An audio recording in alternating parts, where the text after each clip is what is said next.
पवन सिंह ने किया बबीता मिश्रा पर केस। जी हां दोस्तों, आपका स्वागत है मेरे चैनल ऑसम भोजपुरी पर। वीडियो को पूरा देखिएगा। वीडियो पसंद आए तो वीडियो को लाइक और चैनल को सब्सक्राइब कीजिएगा। दोस्तों, बबीता मिश्रा जो कि लगातार पिछले 1 से 1.5 साल से पवन सिंह को टारगेट कर रही थी, पवन सिंह के खिलाफ मीडिया में गलत सलत बयान दे रही थी, साथ ही साथ वो अपने सोशल मीडिया के थ्रू भी पवन सिंह को बदनाम करने की कोशिश कर रही थी और पवन सिंह और ज्योति सिंह के रिश्ते को खराब करने में बबीता मिश्रा का बहुत बड़ा हाथ है।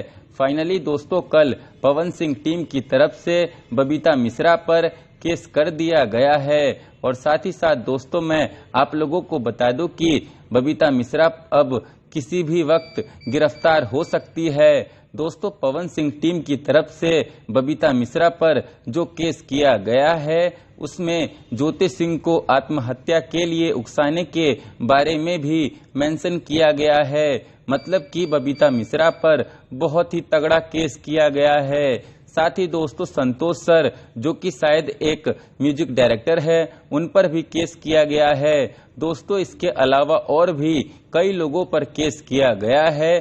जो लोग पवन सिंह और ज्योति सिंह मामले में अनाप शनाप बोल रहे थे, उन सभी लोगों पर केस किया गया है। और दोस्तों, अब पवन सिंह और पवन सिंह टीम पूरे एक्शन में आ चुकी है और जो लोग भी पवन सिंह और ज्योति सिंह मामले में अनाप शनाप बोलेंगे, उन पर पवन सिंह टीम द्वारा सख्त कार्रवाई किया जाएगा और किया जा रहा है।